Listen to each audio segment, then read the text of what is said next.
গ্রামের মেয়েদের কাঁচা মাছ রান্নার খুব ইজি একটা রেসিপি নিয়ে এসেছি, একটু দেখে নিন। কিছু কাতলা মাছ আমি বেছে নিয়েছি, আর দুটো আলু কেটে রেখেছিলাম, আর দুটো পেঁয়াজ আর একটা ছোট্ট টমেটো আমি মিক্সি গ্রাইন্ডারে পেস্ট করে সমস্ত এতে ঢেলে দিলাম।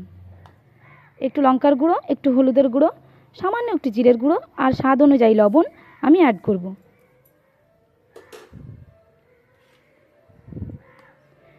একটা ক্যাপসিকামের 4 ভাগের 1 ভাগ আমি কেটে রেখেছিলাম, সমস্ত এতে অ্যাড করে দিলাম।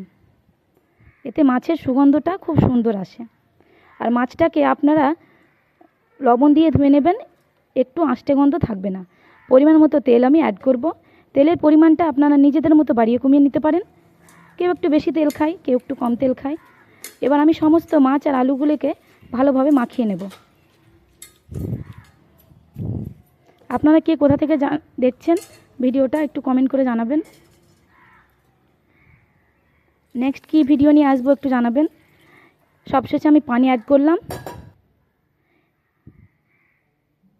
একটু রসুন বাটা অ্যাড করে দেব।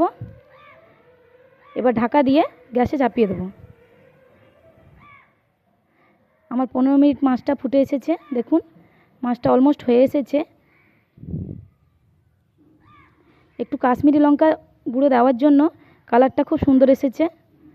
সব শেষে ধনেপাতা অ্যাড করলাম। সঙ্গে থাকার জন্য